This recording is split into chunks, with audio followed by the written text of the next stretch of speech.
Well, Comrade Chris, let me greet you and I greet my dear friend Mike Fossey. I've been missing you. I've not seen you for a while. I don't know why you abandoned where we were together. You're very correct, Chris. If you look at the mentality of that country, even as we speak now, and the echoes of Chiruma being out there with a lot of organizations that are moving about saying how they are going to install him and how they are working, you would see even their handicap from uh, doing anything tangible beyond the noise and the talking. And it is so funny that with what is going on, I mean, I can give them the excuse that they feel traumatized from what happened with the UPC and the accusations of, the slaughtering of the patriots of the independence era, like the Umyobe and Wanji and all those other people. I can feel that some people might be traumatized by that. But then again, my worry and my real concern, and sometimes I try not to be angry, because anger is something very valuable in this situation that you don't waste it and you don't misplace it. Even in the means of our own little challenges, even in the means of our little bit of infiltration into our struggle that is still making us, trying to taint us and to make us look bad. When I say us, I'm talking about us Southern Cameroonians. Whatever, if they want to call us Anglophone or whatever, that's fine. Even at this time, when the people are struggling, they fail to acknowledge what we have presented for that country. We have spilled blood for them to enjoy. They would not have multi-party today had it not been for the rise of the challenging of the system to push for multi-party.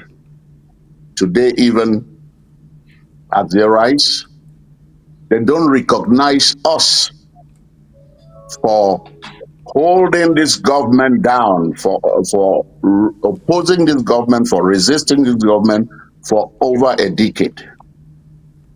They don't recognize us, and they don't even think that they can learn from us. So that's part of the problem. For Anicet and Jacob Chamini, these are the leaders. These are the leaders of the Chiroma rise, as I can say. If Chiroma is going anywhere, these are the guys who were leading the Union for Change like we had it in 1992. For these two guys to be arrested and being held in prison, forget about the dying right now. There was not even a cough. There was not even a whistle that we felt on the ground towards their being locked up. I probably survived in Cameroon from the 90s on because whenever I was arrested, and not everybody was as fortunate as some of us. Whenever I was arrested, our people came out and put pressure. The press. I remember a time when I was locked up in Kumba, and the whole of the standing committee of the AAC drove to Kumba to come and seek my release. So we sit here. These guys were locked up at a very crucial moment of this election, and it was all dead silence. Even at this point, given the realities of his being murdered, because that is murder, there's nothing else. There's nothing else we can call it, of his being murdered. Right. We don't feel the rage. So what else can your comments are very correct and they're very accurate. And I challenge the Francophones. It's not about talking big.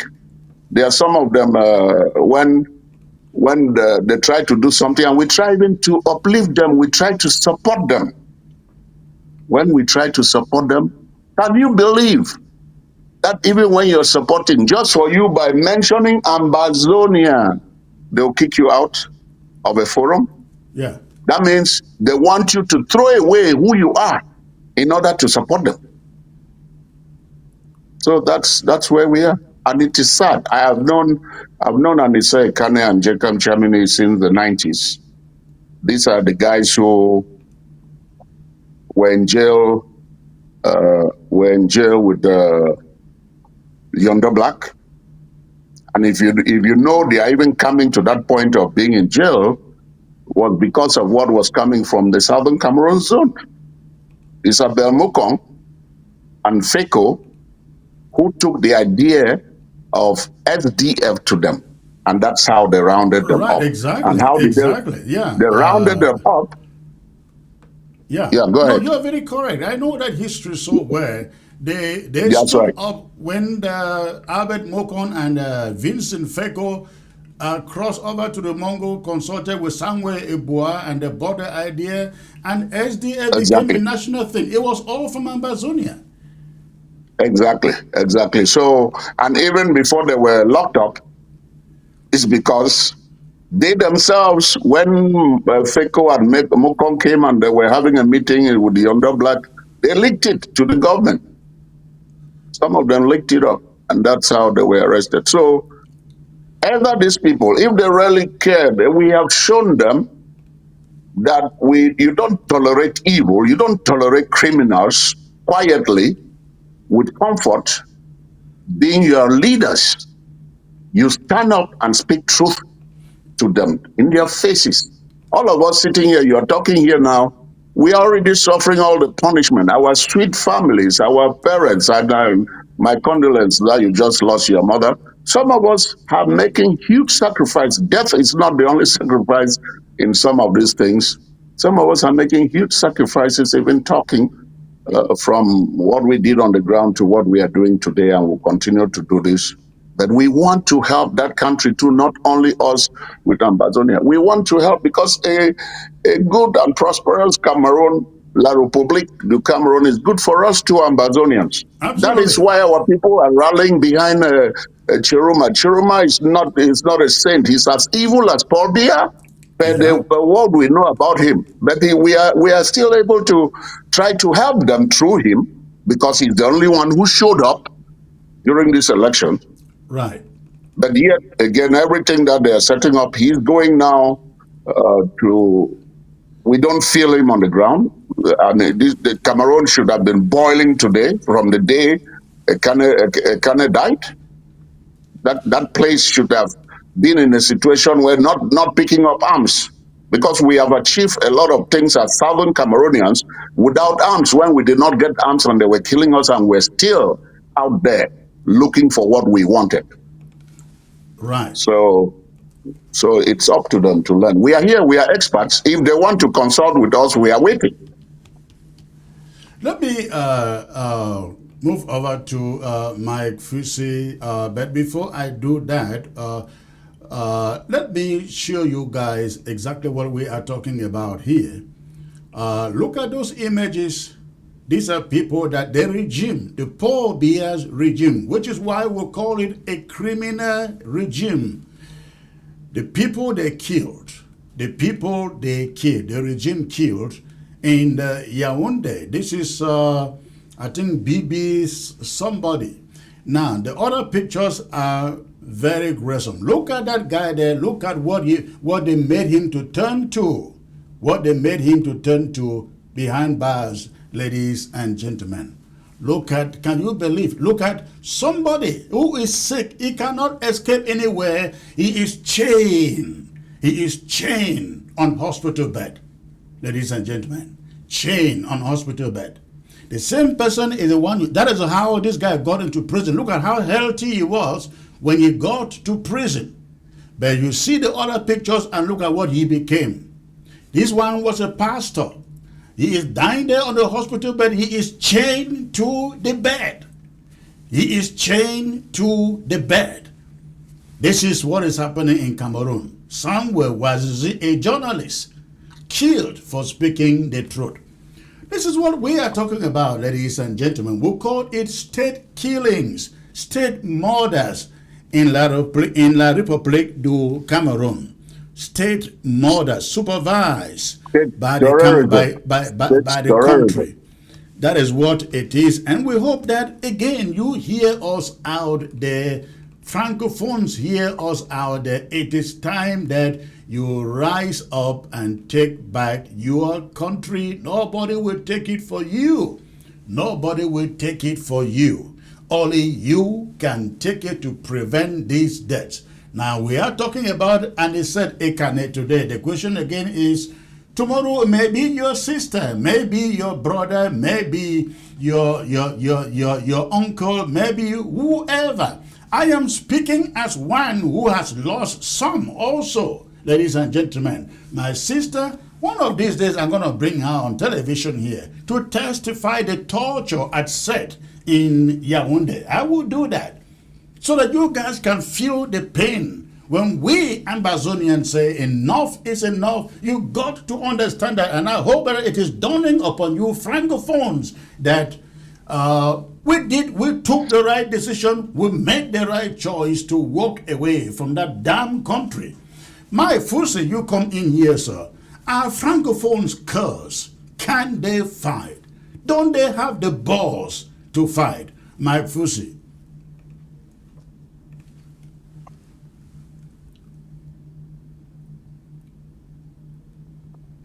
Yes, we are certainly going to meet again.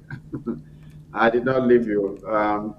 Yeah, as you rightly asked, Chris, when you look at the behavior of these people at a time when you thought they would rise up and do what is right for their country, yet again, they just do not seem to have the balls, as you rightly said, to step forward and do the right thing. But let me just, the images you just showed here, when you look at those images and the people that have been slaughtered, those that have been killed, you can now understand why this criminal gang that is in charge of La Republic of Cameroon would not want to step aside because they know that they have blood on their hands. They know they have blood on their hands, and when they step aside, they may or they certainly will be asked to give an account of what happened to these people. That is what they would do, anything, including killing even more people in order to stay in place. And La Republic of Cameroon citizens need to understand this.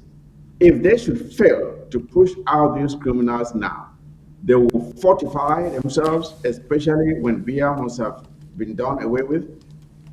They will fortify themselves, and for the next 30, 40, 50 years again, they will still be in charge. That is what is at stake here. I hope they understand. But let me answer your question. Are La Republic of Cameroon citizens courageous enough? Do they have the balls? Do they have the courage to do what is right? I hope so. But why I say I hope so, I'm very, very doubtful that they have what it takes to do it. Because these are people, in order to understand them, you have to first of all understand their values. What values do these people have? Their culture. What makes them tick? What do they appreciate in life as being valuable as far as behavior is concerned? Are these people who are able to organize anything? Do they know how to organize and rally people and mobilize people to do something productive? When you look at the Southern Cameroons, we know that we are people, and I will include the family case to some extent, that they have some kind of organization. That's why they are able to have what they call their tontines, where they come together to put money together and do things. The rest of them don't have that. The rest of them don't have that. With us in the Southern Cameroons, we know how to organize what we call community work, where people can come together and identify a project on an objective, put their resources together and achieve it. That is why even our schools, you have the PTAs. We know how to organize. That's why we have the credit unions. We know how to come together for a common purpose and work together to achieve it. La Republic of Cameroon citizens don't have that. Coupled with the fact that these people are very, very weak. They have no core, they have no balls. They are so lame. As a matter of fact, I was just thinking about this, and I'm thinking, when you look at a lot of people, Cameroon citizens, especially the men. Let me talk about the men. I find it hard to believe that there are men in that country.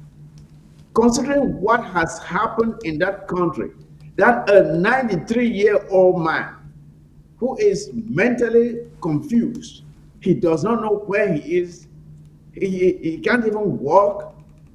And then if you think about the number of them in that government who are about the same age, and the youth are unable to rise up and push these old farts aside, it is so just so pitiful. It's so pitiful that I think what I would say to these people is this: I will prescribe a dress code for a lot of people, Cameroon men, because all they can do is target people or do what the criminal regime says. But when it comes time to do the right thing for their country, they have no balls to do it. I think all of them, the men in that country, should change their dress code. I think they really should change their dress code, and that all the men should start wearing skirts. Yeah, because that's who they are. They are all women. I don't see any men in that country. There are no men in La Republic of Cameroon. They are all women. They should start wearing skirts. And by the way, they should make sure they get some high heels as well to go with it. And while they are at it, they may as well get some lipstick, because that's who they are. They're all females. There are no men in La Republic of Cameroon. No men at all. Because I don't see how a few rogues like Tanganji and Gongo will hold a whole nation hostage. And there's nobody who can rise up and do anything about it. And that's what I was saying at court yesterday, and I was reacting to the very lame excuses that were given by some of your panelists yesterday, and trying to make it seem like they are doing something when what they are doing is basically nothing. Because these people know that they have done a lot of harm to a lot of innocent people. They've caused so much pain. They have held hostage the destiny of millions of people in that country.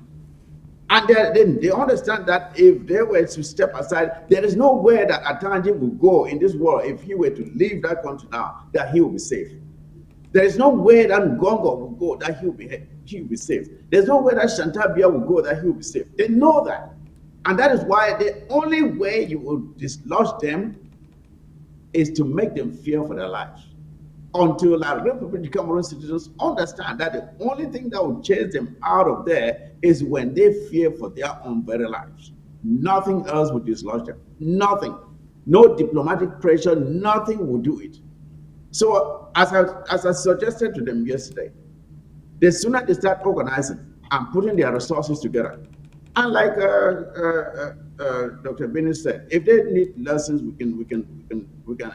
we are willing to give them some notes on how to go about it. But we are not going to join them, and we will not do it for them either, because these are the very people who insulted us.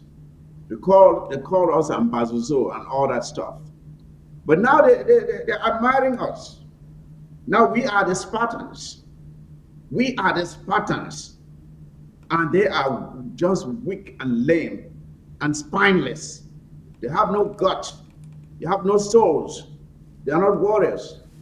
So they need to take a page from the Ambazonians. Because we have taken our destiny into our own hands and we're shaping it as we see fit. It is up to them to take a cue and do the same, or forever be prepared to live an eternity with these criminals who are causing mayhem to them and their people and their country. And you can now understand why it was necessary for us to sever any ties with these people. Because there's no way that the Ambazonians can ever see progress as long as we are hinged to the waist with these people. There is no way out. Because even when we stay with them, we try to bring up something, they say, oh, they look at us with suspicion and say, oh, this is Anglophones, we don't trust them. But then when you look up to them to do the right thing, they're not able to do it. besides being thieves and crooks, they just do not have it in them to manage anything. They just do not have the managerial skills to run a country. They don't have it. It's just not in them. Like I said, it's not in their culture. It's not in their values. Because to them, when you have money, you keep spending it until it's done. Then you turn around and start wondering where you get the next the next loot of it. They don't know how to invest. They don't know how to make money grow. They don't know how to produce anything. These are some of the worst managers you can ever entrust a nation into their hands. Let And me so what I have to say is, if going back to your question, do they have the balls to do it? I doubt it. I was really counting on the Northerners being the ones that can maybe save them from this mayhem that is being caused on them. I was counting on Chiroma to be the one to do it. But when I look at what has happened since their so-called election, I'm not so impressed, and I'm not so hopeful now. Except there's just some magic thing that planning out there that will come in. But so far, I'm still looking and watching, and I don't see it yet. Their words come out lame. There's no promise. There's no inspiration. There's nothing that can give the people a reason to go out there and fight. And so, if you ask me, I think La Republic is in some deep shit. They are in some deep trouble. I don't see any light at the end of the tunnel at this point in time for La Republic to come around, honestly. let me ask Ebony. You hear stories like if you listen to I don't know if you listened to the broadcast yesterday. You hear theories like ghost towns will stop La Republique. The World Bank will end loans. The International Monetary Fund will do this, will do that. Isn't that what we heard in the 90s with John Frundi? We had all I mean, is that actually that's when the ghost towns started. Do you see that making any change today? Uh, let me tell you, I believe very much that the weapon that is effective for this government is a determined and a focus and uprising of the people non-violently. It has worked in many cases. When you talk of ghost town in the 90s, it was ghost cities, and it was not like we just have country Sunday. It was from Monday to Friday. They gave people the weekend to go and Right, get restock of food and other things, but it was Monday to Friday, and that was effective for right, 6 months in that country. That is what forced the hands of the government to try to appease through the tripartite. You remember? right. They were not going to do any such thing, but it was persistent, and I think it was effective. And the two brains, as you'll see, the government should be afraid of these two guys and the one who just died. The two brains on the francophone side that showed leadership towards that in the 90s was Anicet Ekane and Jacob Chamini. Jacob Chamini was for Cap Liberté. You remember the red cards that we were buying for $1 each? I mean, 100 francs. Red cards of Bia must go. Yeah, That was an effective program, and the government always resolved to, when there is that pressure and they see that the people are determined on something, they cave. They always cave. The government looks for ways of people getting violent so they can suppress them with force. That is a thing that they do very easily. I can give you examples of us, even when they were shooting at us, we were very determined for the University of Boya to be created. Students and everybody came out. We were very determined for the GC board, and they caved on both. So when you talk of on the ground, forget about people making these speeches about ghost town. You don't just sit there and be making speeches and saying that there's ghost town. You must have activities, you must have organization on the ground. And if people are coming out, because a determined people, there is no the African Americans here did not have any weapon. It's resistance, like a non-violent resistance, that has taken them to a place that they are today, and they are still continuing, even though they have not reached where they want to reach. They succeeded. So if you have people who are still elitists, they sit in their comfort and be talking about ghost town on the ground when they have done no work for it to be effective or for it to even happen on the ground, forget about it. All that talk about the government would be bankrupt by the World Bank and all the like, that's nonsense. They have been saying this for this country since the 90s. Oh, this one, the foreign government will not do this. Oh, they cannot accept this. No. When a country, a territory is a sovereign nation, they can get out of a lot of things. What a government cannot get out of is the determination of the people, their people, determination to resist it. If the Francophones had joined us when we started this thing in 2016, it would have been different. The whole country would have benefited from it. But right now, we are still standing our ground. I mean, I agree that we've had certain things that are messing up our images and all the like. But we are, as you and I are talking now, if Bia is come to our face now as well cultured people, we would respect Bia as an elder. We will respect the office that he occupies, but we'll firmly tell him the truth to his face. Yeah. So those are the things. I watch my friend Eric, and I see the composition of Project C, which are supported. I mean, I was on a program with Eric when he announced that even before the elections, and I thought that is something. People like Eric are elites who have benefited very much, and whom, when we were pleading, they looked the other way. They were more on the side of the government. So, as much as they have name recognition and they have a place, a platform that they can move around very much, they don't have the credibility for people to be willing to make sacrifices for them, because they have not built that trust in showing that what they are doing is selfless. So right now, I give you an example. I supported Project C from the get go. I joined some of their forums when they sent it out. I contributed money, and I was still willing to contribute. But their term is that I should not speak Ambazonia. How do I do that? How do I support anything and then not speak Ambazonia? Is that really something? They kick me out of their forum because I speak Ambazonia. I am supporting them. I want them to succeed. Even now, if they are serious, I will still contribute money. So when I watch them going about with groups like CDN, that we know what CDN has been moving around. These are non-profit organizations that move around and get pictures and do things to get grants. It doesn't Yeah. mean that they are committed to anything.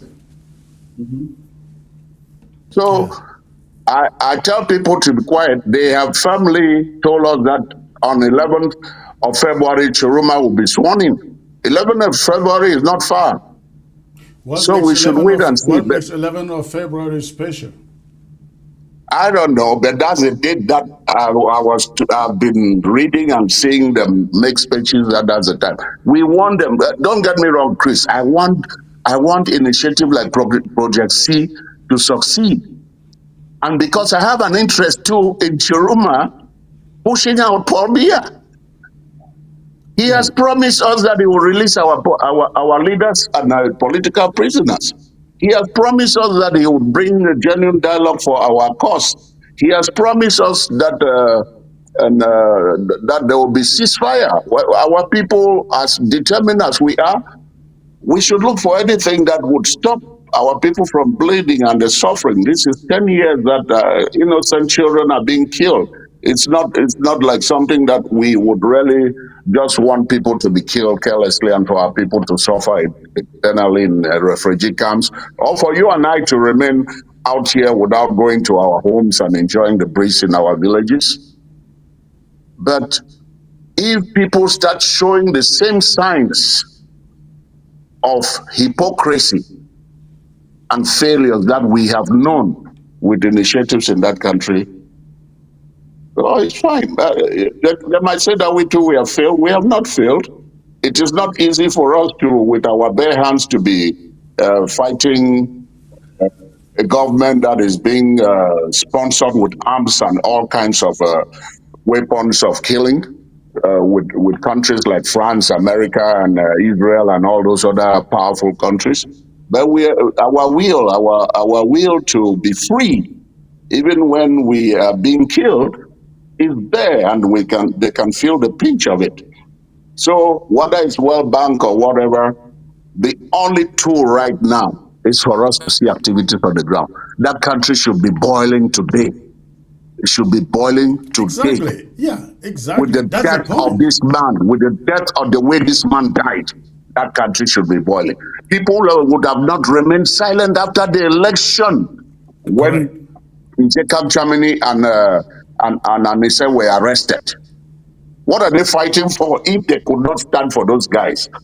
Like I'm telling you, I'm enjoying being alive and freedom today because the Anglophones, the Southern Cameroonians stood by me each time that I was arrested, and at one point I even had military people who were coming and to my house, to my place of work. By the way, let me just do a little shout out here to my student Angie for that impressive interview. I mean, she's the daughter of my friend Bob Foby, who used to run the Herald. So my son and friend uh, Ibusi sent that before it could come out. Even sent that interview to me, and I thought it was very professional and effective and to the point. You mentioned it and you played it out in your show, and that's a great thing. Yeah, let's look at it this way. Mike Fossey, you can come in here. Francophones, they want to fight. Somehow the balls are not there. I have heard statements like, we have a common enemy, and the common enemy is the criminal Paul Biya. But when this war started, Ambazonian war started, Francophones were contributing money even from within our territory to fund the war against Ambazonia. Money was raised in Europe. Money was raised in the US. Money was raised in Bamenda, in Boya, in Victoria, in Kumba, funneled to Yaoundé to be used in arming the Turks, the state Turks who have killed thousands in Ambazonia. I don't know whether these guys, they have conscience. Because if they have conscience, I don't know how they can turn around and be looking at us Ambazonians to support them. We are actually supporting them. I, for one, I am supporting Issa Chiroma taking over in La République du Cameroon. I support it. However, I don't know whether they want me to send or direct the restoration fighters of Amazonia to cross over and fight for them. You remember a few years ago they gathered in the same people who raised money and sent to Cameroon for them to arm their talks against Amazonia. They were looking for Field Marshal of Amazonia to go to cross Yeah, to I cross remember over that. and deliver them. I don't know their reasoning. Please, Mike Fossey, come in there. Yeah, as you rightly said there, Cover Chris, these people, when I listened to one of your panelists yesterday, he kept coming back to the idea that, oh, they really admire us Ambazonians. Oh, they admire us. They really like the fact that we're so courageous. I was just asking to myself, what is stopping you from being the same? What is stopping you from having the same courage? I guess if we are in the same country as you claim, and we are so courageous. And if you lack something, how about reaching out to us and trying to learn how we are able to do it? If you really want to do something, you try to learn how to do it. You try to acquire the skills or the talent or the mannerisms that will allow you to do what you want to do. So you don't just sit there and say, "Oh, we really admire." As Dr. Bini was saying there, let's look at the magnitude of the death of Mr. Ekane. Let's look at the magnitude. This is a major political leader in La Republique du Cameroon who was picked up, a healthy man, you can see him there, a healthy man who was picked up for no just cause and thrown in jail. And now he is dead. Now, when you pick up somebody, even if that person has a medical condition and is relying on a certain apparatus or medication, life sustaining apparatus or medication, and you intentionally deprive that person the access to that apparatus or medication, and in the process that person dies, you have murdered that person. That is murder. So Mr. Ekane was murdered. I feel so enraged when people say, "Oh, he died in jail." No, he did not die in jail. He was killed in jail. He was murdered in jail because there was, as we listened to Kawala and one of the clips that you played there, where Kawala said they went and they met at Tangipo.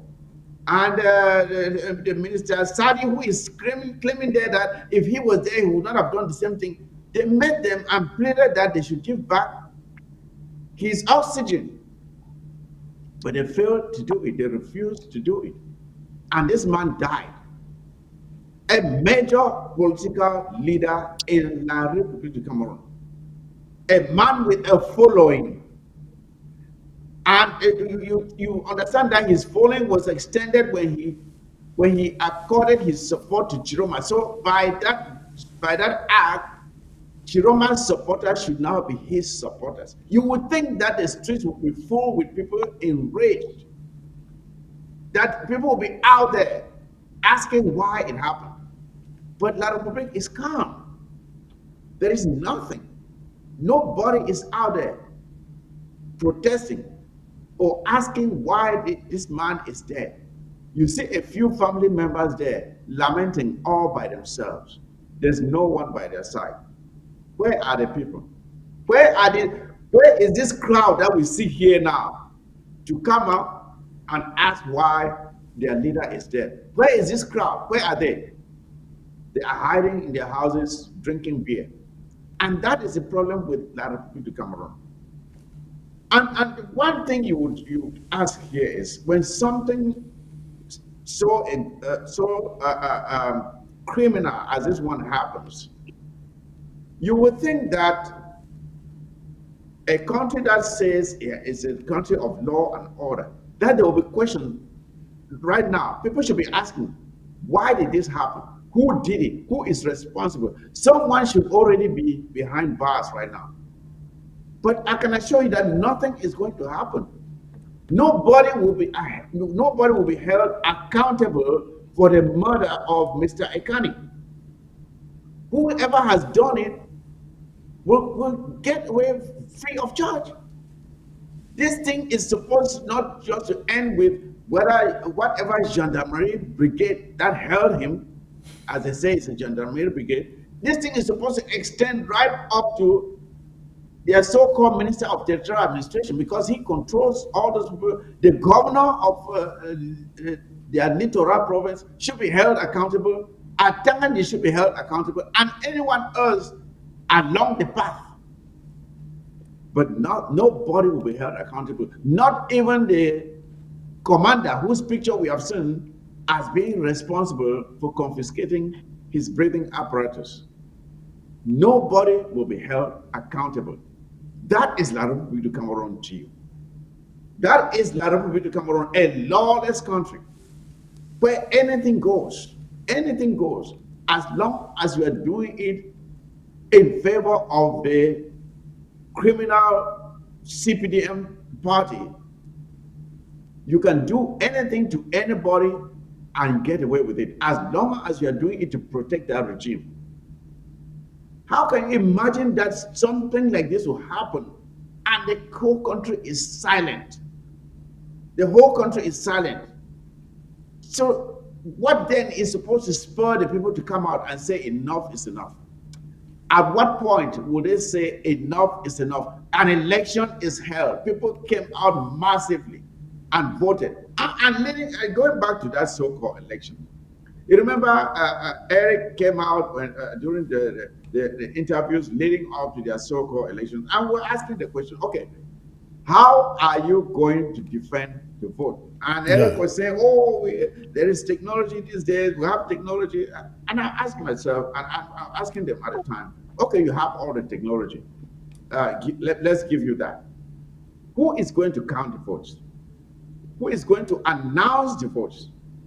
Who controls those people? Who Remember, we appointed those? asked him and Rebecca Inon Chong right here on this channel when they were so Yes. confident they have dotted all the dots And, and and cut all the I'm T's. surprised now that they are coming now and giving it, and they're again giving us all these other promises that, oh, something is going to be done, Popia is going to be, this regime is going to be gone by the end of December. And that's what they said last month, right? Yeah.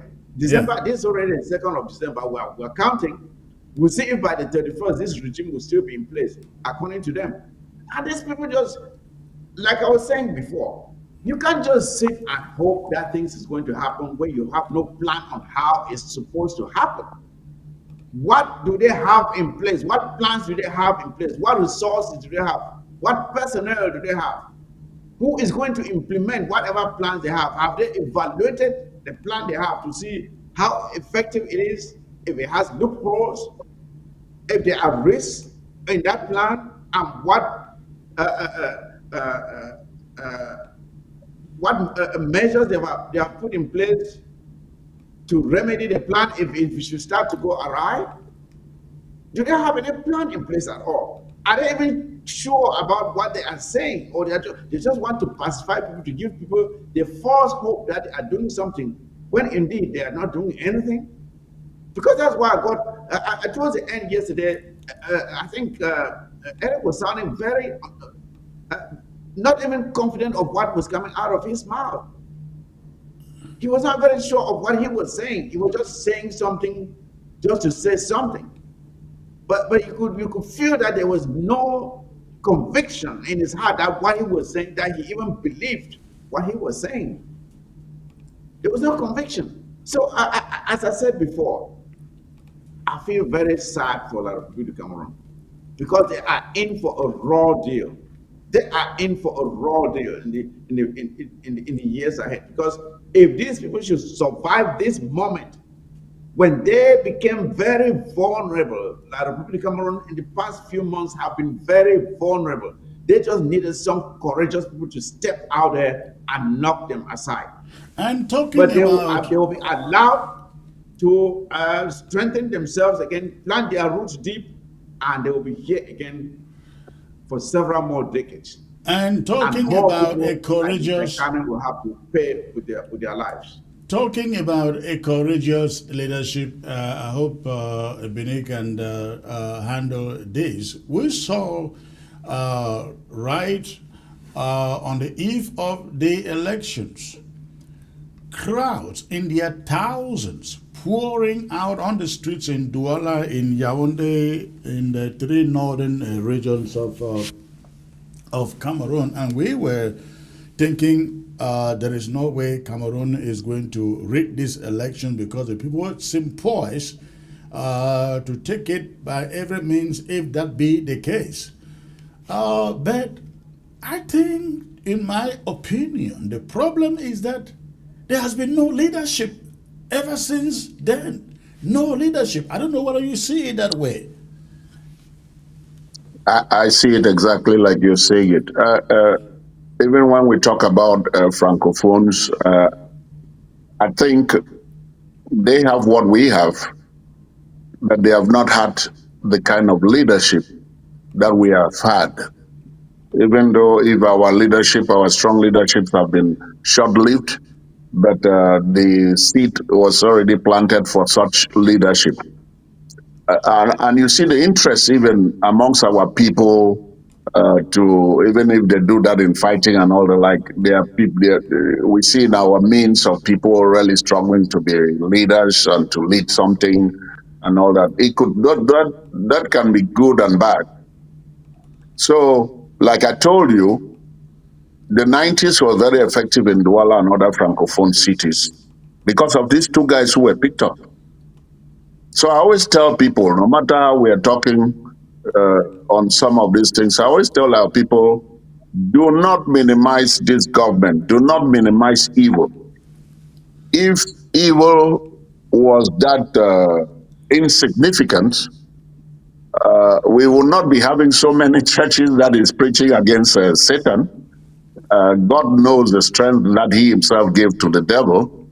And even when we go through prayers, the devil also prays to the same God. So if we are not very effective in our own organization to do good, to do justice, to do that what is relevant, the devil would empower. The devil has always been empowered by us being absent, by us not having the right leadership, by us not being maybe double standard in saying one thing and doing another thing, or promising people what you're going to do that you don't even put the efforts or the energy there to do it. These two guys that were picked up, and if you see the rise of Chiruma, I can also credit them that they were very effective in rallying behind him and giving him that short space that he rose from whatever ashes he was coming from, that he brought from the Paul Biya's government.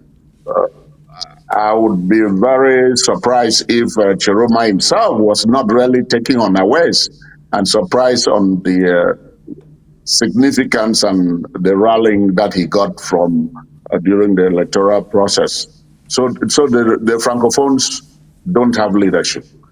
The two people on the grassroots level, because these two guys, like I tell you, very effective organizers, Anicet Ekane and Jekam Sherman. I know him. I know them very well. I met Jekam here in the United States when he was here in the 90s, and I even had a book that he gave me in French. So I know them. They were the people for the Cap Liberté for the 90s, and the regime was very, very calculating and effective in getting them out. So once they were out and people did not rise up for them, the grassroots became very important, and nobody to rally the people. Even though people might be sitting there with significant anger in them, but they don't see where to channel that anger because Right. there is no leadership that could help them organize that anger. So let's hope that maybe something might come up. Let's I always say that some of these things happen when we least expect them. So Chiroma was given a very short time. I don't think people gave him a long leeway. And if by with the promises that are coming from people like Project C under reaching here about them going to install, I will not make such promises. Going to install and getting Chiroma to swear it to be sworn in and Bia will be gone by February 11, 2026. Let's wait and see what comes out of that. Because if you take people to the mountain and promise them all those things and then you still don't deliver, it's gonna look bad. Like I said again, let me keep repeating.